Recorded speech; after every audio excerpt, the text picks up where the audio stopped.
जी हाँ, नमस्कार। News letter के साथ हाजिर हूँ मैं राकेश रंजन। आपको सब कुछ छलावा नहीं लगता? वह दूसरे को आंदोलन जीवी कहता है, खुद राजनीति जीवी है, सत्ता जीवी है। जिससे वजूद पाया, ताकत पाई, कहता है वह कुछ है ही नहीं।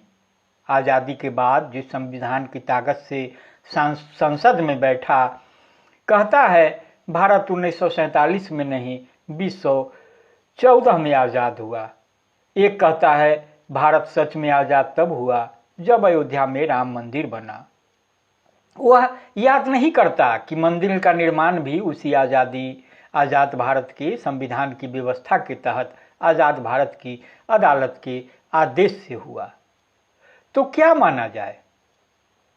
बात बहुतेरे हैं, सवाल भी, लेकिन बड़ा सवाल ये कि जो छलावा है लोकतंत्र का, इसे क्या माने?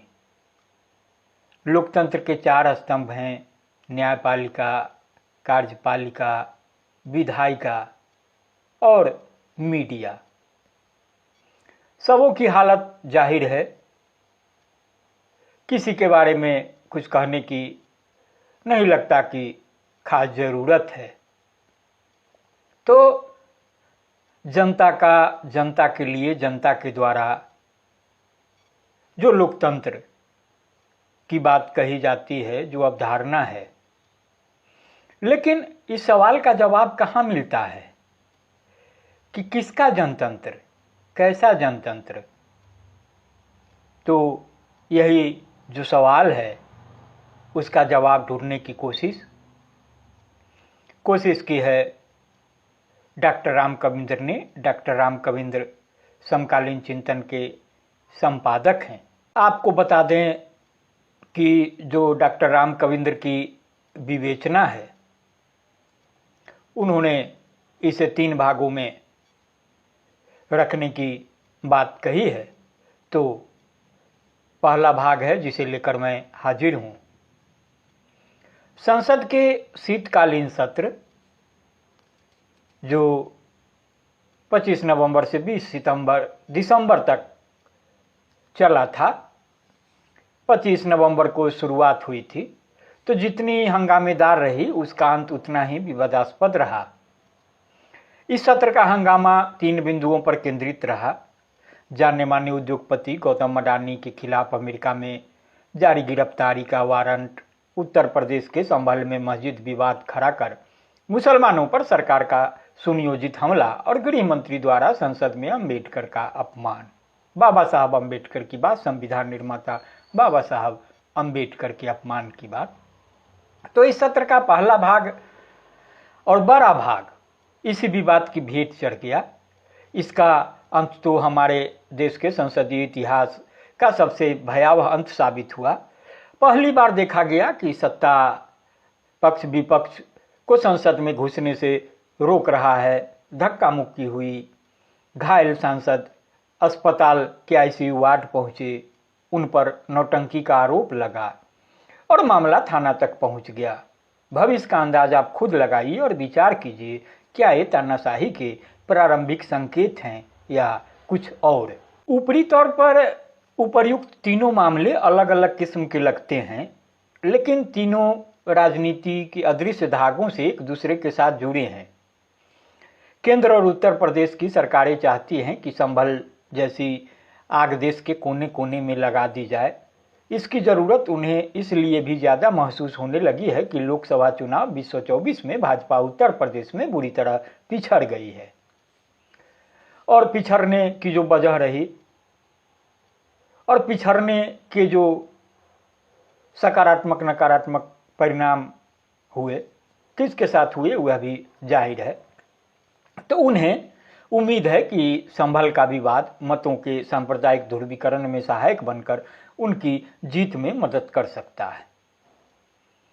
उनकी उम्मीदों पर पानी फेरने का एक ही रास्ता है कि धर्माधारित राजनीति के खिलाफ सभी क्रांतिकारी और धर्मनिरपेक्ष लोग अपनी एकता मजबूत करें और धर्म की जगह रोजी रोटी और जनतंत्र की लड़ाई को राजनीति के केंद्र में स्थापित करें।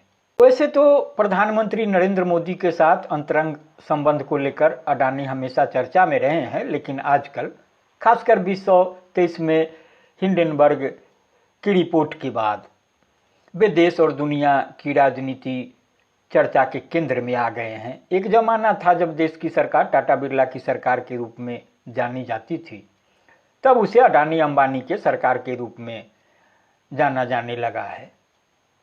अब तो 3 दशकों के अंतराल में राजनीति में अडानी इतना प्रभावी हो चुके हैं कि आजकल संसद का कोई सत्र उन पर और प्रधानमंत्री मोदी के साथ उनके संबंध पर चर्चा के बिना पूरा नहीं हो पा रहा है।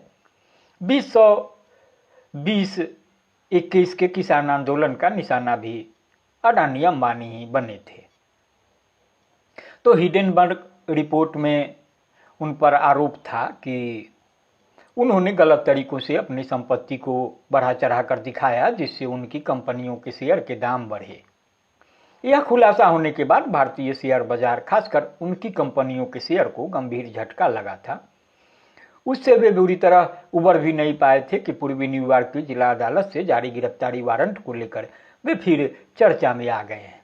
इस मामले में उनके खिलाफ घूसखोरी के साथ ही धोखाधड़ी का आपराधिक आरोप भी है। इसके साथ ही अमेरिका के शेयर बाजार की नियामक संस्था security and exchange commission SEC ने भी इस मामले में संज्ञान लिया है।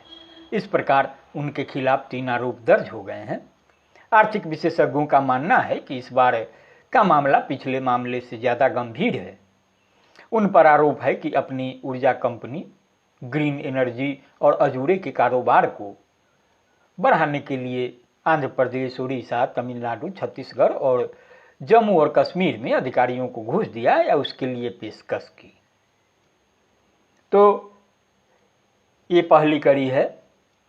आप इसे संजीदगी से सुनेंगे, गुनेंगे और प्रतिक्रिया देना नहीं भूलेंगे। लाइक भी करेंगे, शेयर भी करेंगे। जैसा कि मैंने आपको बताया कि डॉक्टर राम कविंद्र जी नव जनवादी लोकमंच से भी जुड़े हैं। तो जैसे ही दूसरी कड़ी उपलब्ध होगी मैं हाजिर रहूँगा। तो फिलवक्त जो बड़ा सवाल है और जिन सवालों के साथ मैं रूबरू हूँ वही सवाल है कि किसका जनतंत्र, कैसा जनतंत्र। तो उम्मीद की जानी चाहिए कि जब 3 कड़ी मुकम्मल होगी तो फिर बातें पूरी तरह स्पष्ट हो जाएगी और निष्कर्ष भी सामने होगा। तो बहरहाल इतना ही। नमस्कार।